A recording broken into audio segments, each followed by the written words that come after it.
Rape is obviously a very serious subject. I recently watched a video on this topic by Marina is the Sex. And Marina touches on some of the gray areas surrounding rape and accusations of rape. And I think it's important to recognize that there are gray areas. However, I have to say that some of the things Marina said in her video either really require some clarification on her part or perhaps some embellishment on my part. So let's go. Here's one of the quotes from Marina's video. Yes, there are several reasons why sometimes women say they've been raped when they haven't been raped, whether they be financial or whether they be embarrassment that they slept with someone that they didn't want their friends to find out they slept with, or I mean, it happens. I know it does happen. And while there may be reasons for women to say that they were raped when they weren't, that number, whatever it is far outweighed, I have no doubt, by the number of women who don't say they were raped when they were. In your video, you said sex without consent, drawing it really broadly, and I would personally agree with that.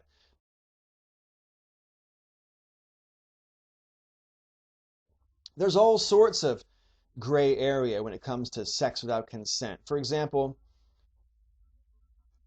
sometimes you get into a compromising situation and you end up having sex because you think it's expected of you. And like you say in your video, this happens with men as well as women. I myself have had sex with people I didn't really intend to go home with and have sex with, but once it comes to the point where they expect me to have sex with them, yeah, I've let it happen simply because I didn't know how to say no, or I was going to be too embarrassed to say no, or I was afraid they would think I was gay, or any number of different excuses why I would go ahead and do it even though I didn't really intend to.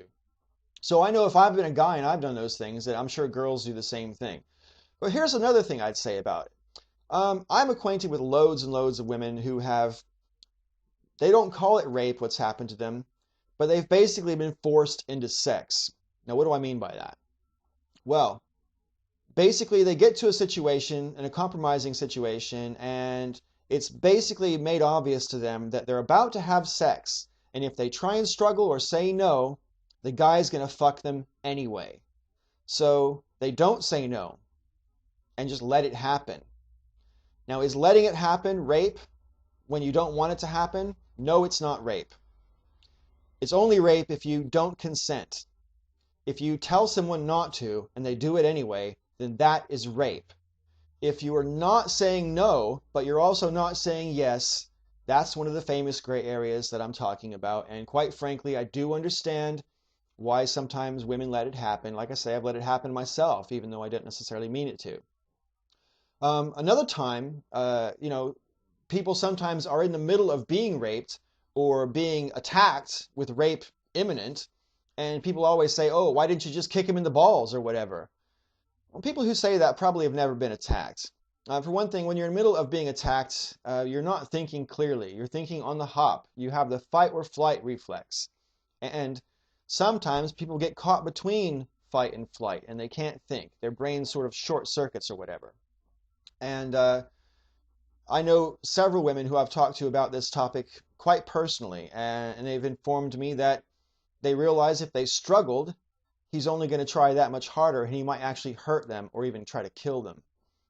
And you have to admit that might seem a bit extreme thinking about it intellectually, but when you put yourself in that moment and you think about it, anybody who's prepared to fuck you when you're telling him not to, you don't know what else he might be prepared to do. So, of course, you might think your life is in danger, and it might very well be.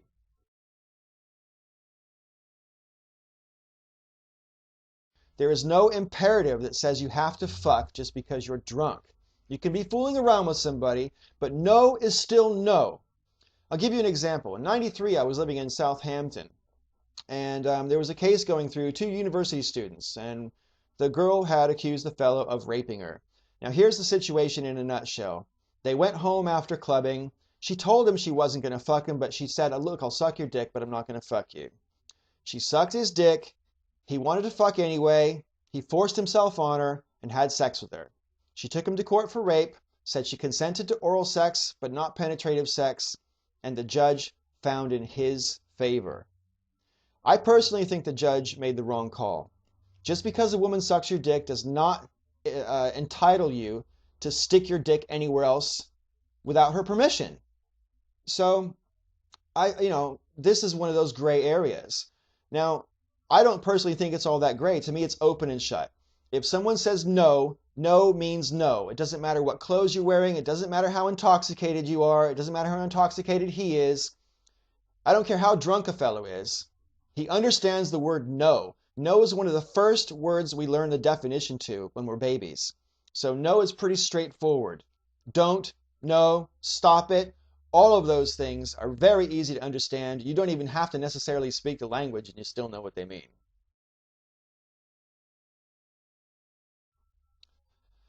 Well, see, that to me can be mistaken, I think, for it sounds like, and I sure hope you weren't saying this, but it sounds like what you're saying is, look, if you're drunk, you should expect to have sex. No, absolutely no.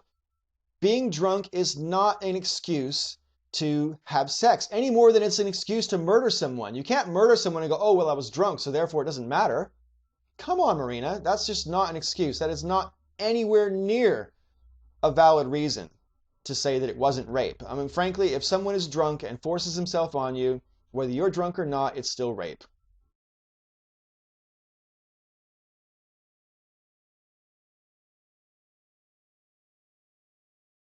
No, whatever decision you make is not your responsibility unless you're making the decision.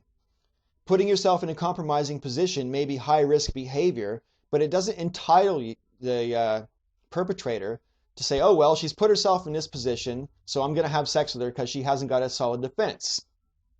No.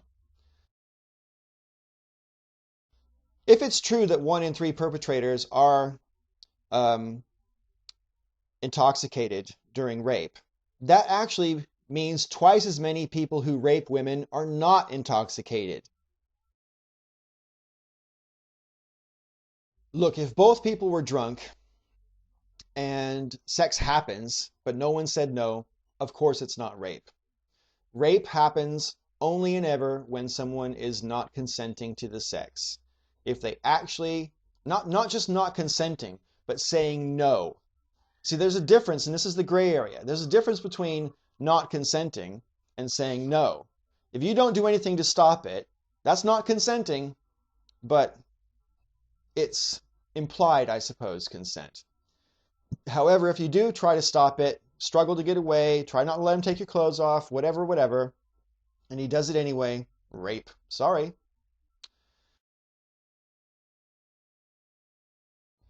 I don't think men are responsible for women's poor decisions. Men are responsible for their own decisions, Marina.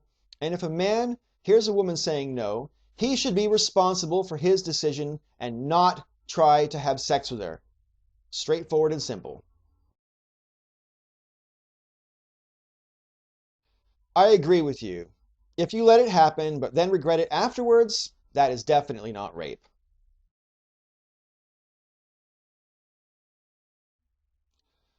If it's true that 28% of the perpetrators of rape are the husbands or boyfriends of the victim, I'm not really sure what the point you're making is. In 1993, here in the UK, the courts finally ruled that it was possible to rape your wife. Prior to that, a woman could not claim rape if she was raped within marriage. In other words, the husband was legally entitled to demand and expect sex from his wife. That is way beyond what should normally be expected. Just because you're a boyfriend or a husband doesn't mean that you should ignore your partner's wishes. Of course it doesn't. It's still rape. Last but not least, I would only say that how would you handle it, Marina, if your boyfriend forced himself upon you when you weren't in the mood? And again, and again, and again, until the point where you started to feel that he didn't give a shit one way or the other whether you consented. He was going to fuck you no matter what. It's not always easy to get out of a relationship, especially in a marriage. Marriages can be quite hard to get out of for both financial reasons and other practical reasons. It's not just a simple matter of I don't love you anymore, or you're not making me happy, or you're abusing me, or whatever. If only it was that straightforward, but it's not. So making a generalization like that and saying that 28% of the perps are husbands or boyfriends, to me that statistic actually makes it worse, not better. But hey, that's just me. Anyway, if anybody disagrees with anything I said, I encourage a robust discussion. Let me know down below. And video responses are encouraged because this is a serious topic and I think it needs robust discussion. So yeah. In the meantime, thanks Marina for your video. I hope you didn't mind this one too much. May all your ups and downs be ups.